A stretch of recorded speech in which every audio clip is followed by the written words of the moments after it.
My name is Sharon Altman. I'm 32 years old, and for as long as I can remember, I've been the family's so-called designated adult. You know the type. The one who gets the 11 p.m. call because someone's had too much to drink and needs a ride home. The one who helps lug couches up 3 flights of stairs. The one who signs her name on documents no one else wants to touch. It's not a title you ask for, you just fall into it. My younger sister Rachel is the opposite of me. She's 29, free-spirited, always floating from one idea to the next like life is a series of fireworks displays. And then there's Derek, her fiancé, handsome, magnetic, with a smile designed for photos. Together they're a picture-perfect couple, at least on social media. I never warmed up to Derek. He had this way of complimenting me that always stung. Sharon, it's amazing how stable you are. I could never live such a simple life. He'd smile as though he hadn't just insulted me, but his eyes. They never matched his words. Still, Rachel was in love, hopelessly, recklessly in love. And that was enough for me to stay quiet. 3 months ago, they found their so-called dream house. Sleek, modern way, out of their budget. Their combined income wasn't enough for a mortgage approval. Predictably, Rachel turned to me. We were sitting in a coffee shop when she slipped her hand across the table, voice trembling with excitement. Sharon, we just need your help as guarantor. Please. This is the one.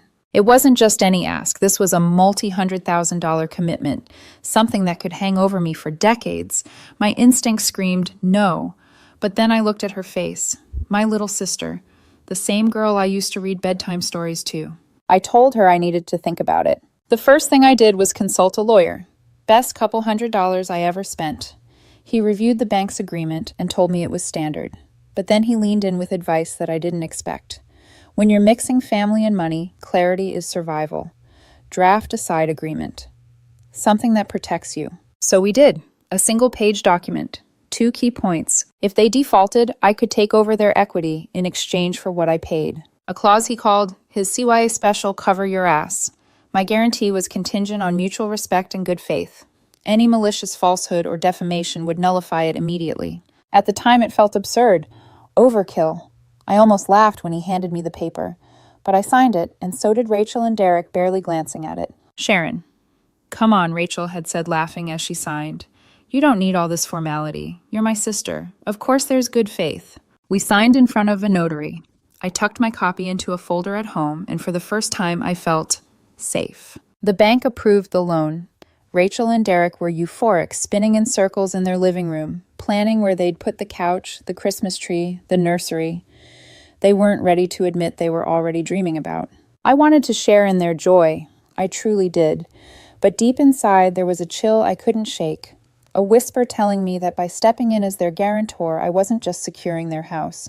I was tying my future to theirs. And if something cracked in their foundation, I'd be buried right along with it. The turning point came at something as ordinary as a family barbecue. It was one of those golden Sunday afternoons when the air smells of grilled corn and cut grass, and everyone's voices overlap like a chorus. Kids running barefoot, uncles arguing about football, my mother scolding someone for leaving mayonnaise out in the sun too long. I was chatting with a cousin when Derek slid into the conversation, a drink in his hand. He leaned too close, that ever-so-practiced smile tugging at his lips. You're always so serious, Sharon. You should loosen up. Have some fun once in a while. He let his hand linger on my forearm, just long enough for it to feel wrong. I laughed it off, made an excuse about needing another drink, and slipped away into the kitchen. At the time, it felt like nothing. Just another one of Derek's slightly too intimate jokes. But 2 days later, my phone exploded. A novel-length text from Rachel written in jagged bursts. How could you? Derek told me everything. He said you've been making him uncomfortable for months, and at the barbecue you crossed the line. You told him he deserved better than me, that he should be with a real woman.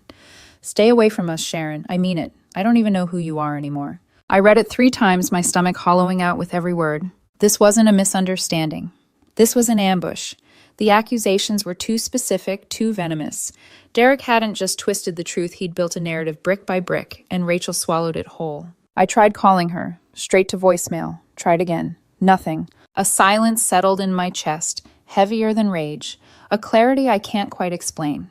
If Derek and Rachel wanted me out of their lives, then they couldn't keep me tethered financially. I opened the folder where I'd kept the side agreement, the clause about good faith and defamation staring back at me like a prophecy fulfilled. My hands were steady when I called the bank, my voice even almost detached. Due to a significant breach of personal trust, I am formally withdrawing as guarantor on Rachel Altman and Derek Jameson's mortgage application. There was a pause on the other end. Ms. Altman, you understand this will almost certainly result in their loan being denied. I'm aware. I hung up, set the phone down, and stared at the quiet walls of my apartment. For the first time in years, the weight of responsibility lifted. But under that relief, another truth pressed in. Cynthia hadn't just wanted distance. She wanted me erased. And I had just pulled the foundation out from under her dream. It didn't take long for the storm to reach my doorstep. 3 nights after I called the bank, I was brushing my teeth when the pounding began. Heavy fists against my front door. I froze toothbrush still in my mouth. Through the peephole, Rachel. Her hair was wild, her eyes red-rimmed. Derek stood just behind her, arms crossed, jaw tight. I opened the door slowly. Rachel pushed inside before I could say a word. What did you do? She demanded, her voice cracking. Derek followed silent, surveying my living room like he owned it. I leaned against the wall, arms folded. Exactly what you told me to do. I'm staying away. Her face crumpled. The bank called. They denied the loan. They said you withdrew. Sharon, you torpedoed everything. Our house, our future. Derek cut in, his tone, clipped, authoritative. This isn't just about us. You cost us our deposit. You've sabotaged Rachel's dream. I looked at them both, a strange calm settling over me. Are you serious? You accuse me of trying to seduce your fiancé, tell me to disappear from your lives, and you can't figure out why I'd pull out of a 6-figure financial guarantee. Rachel's lip trembled. That was personal stuff. We were upset. Couples fight, sisters fight. You don't ruin someone's future over words, said in anger. I laughed, sharp, bitter. A fight. A fight is over who forgot to buy milk. This was a public execution, and you co-signed it without a single question. Derek's phone buzzed on the coffee table. The screen lit up with his mother's name. He ignored it. Instead, he stepped closer. You can still fix this. Call the bank. Tell them you overreacted. Make it right. Rachel's hand darted out, clutching mine. Please, you're my sister. Don't let one mistake destroy us. For a moment, I saw her, not the angry woman in front of me, but the girl I used to braid hair for before school dances. My little sister begging. But then I remembered the text. Stay away from us. I don't even know who you are anymore. I pulled my hand back. No. The decision is final. I'm not a switch you flip on and off when convenient. You don't get to treat me like a predator and a bank in the same week. Derek's mask slipped. His voice dropped icy. So you're really going to let your sister lose everything? Out of spite, I held his gaze. No. Out of survival. Your dream became my nightmare, Derek. You lit the fire. I'm just walking out of the smoke. Rachel's sob cracked the air. She grabbed her purse, storming out. Derek followed, but not before throwing one last look over his shoulder, a look that promised this wasn't over. The slam of the door rattled through my apartment. I slid to the floor, back against the wall. Minutes later, my phone rang. Mom. Sharon, what did you do to your sister? Her voice was sharp, laced with the familiar guilt-tripped tone.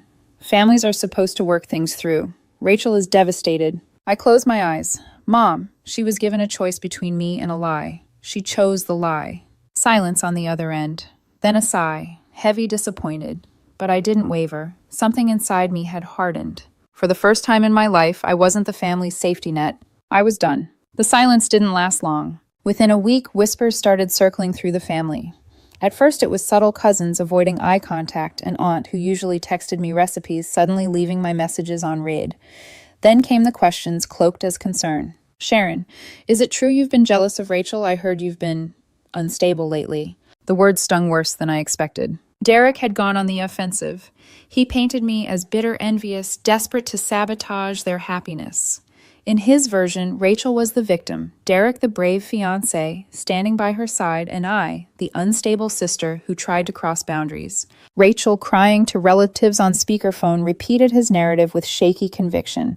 She wanted what's mine. She couldn't stand to see us happy. The worst part, people believed them. Mutual friends started pulling back. Even Maya. My girlfriend got texts from people we both knew. Are you okay with Sharon? Is everything safe at home? Maya read one aloud, her voice trembling with anger. They make it sound like you're dangerous. This is beyond twisted. I felt sick. My logical decision to withdraw had turned into emotional shrapnel, cutting into everyone I cared about. Then came the letter. It arrived by certified mail, thick with legal weight. A law firm representing Derek and Rachel demanded that I reinstate my guarantee immediately. The letter accused me of tortious interference with their building contract, claiming I owed them compensation for their lost deposit and emotional damages. I sat in my car after work, reading it over and over, my chest tightening with panic. My neat, decisive action had just turned into a looming lawsuit.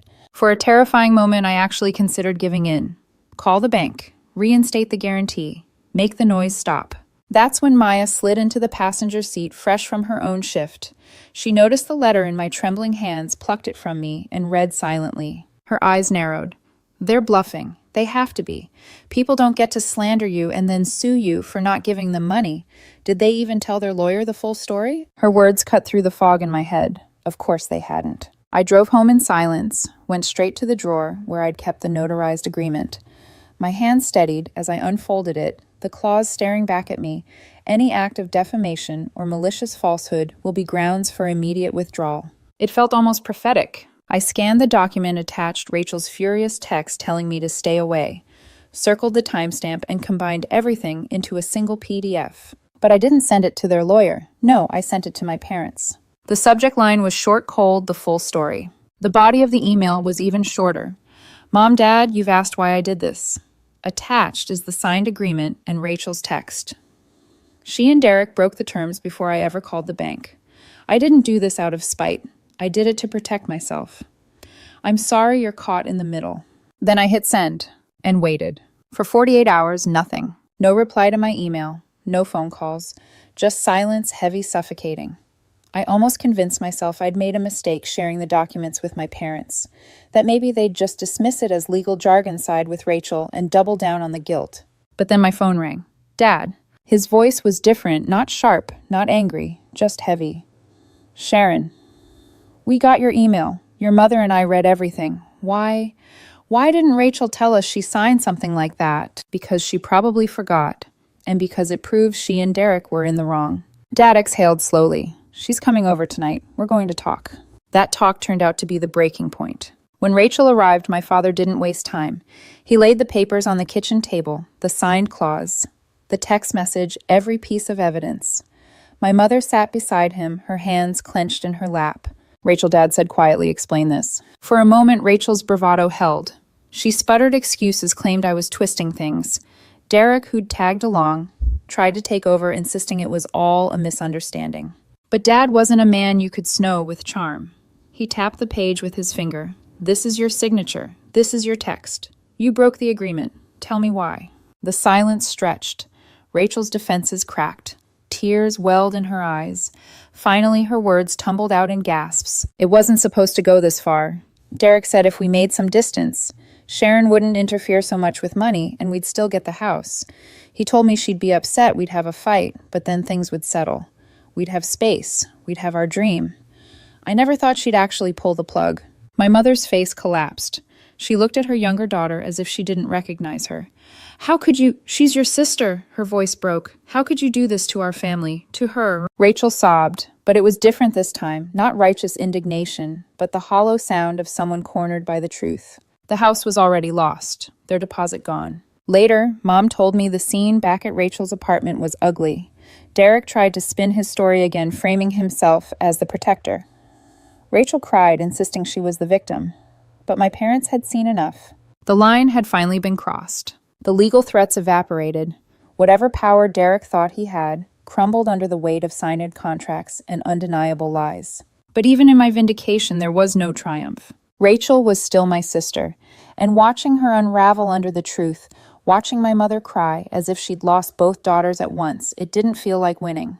It felt like ashes. Vindication came quietly. The legal threats vanished. Derek and Rachel's mortgage was dead, their deposit gone.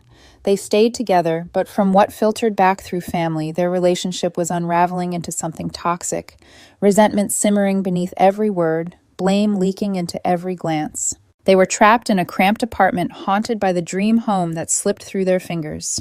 But there were no real winners. Some cousins, some family friends. They clung to Derek and Rachel's version of events, convinced I was the bitter sister who couldn't stand to see Rachel happy. The damage lingered like smoke after a fire. Holidays became minefields. Invitations arrived late or not at all. Conversations grew stiff, polite, and short. Even with evidence in my corner, doubt clung to me like a stain I couldn't scrub off. Maya, thank God, stayed by my side. She held me when I crumbled late at night, furious on my behalf, but weary of the endless whispers. She even cut ties with a couple of mutual friends who insisted on treating Derek and Rachel like martyrs. I told myself I'd done the right thing, and deep down I knew I had. But right doesn't always feel good. One night, long after I'd stopped expecting it, a text lit up my phone. A number I didn't recognize. I know it's not enough, but I'm sorry for everything. I didn't need to ask who it was. Rachel. I stared at the screen, my thumb hovering. I typed out a reply. Deleted it. Tried again. Deleted it. In the end, I put the phone face down on the nightstand. Some wounds don't heal. Some betrayals leave scars too deep for apologies to reach. I loved my sister once. I probably always will in some buried, unreachable way. But the truth is, when trust is broken like glass, no apology can put the pieces back together without leaving sharp edges. I lay in the dark beside Maya, listening to her steady breathing, and whispered to myself the truth I'd resisted for so long. Some contracts once broken can never be repaired. And that was both the most logical and the most painful truth of all.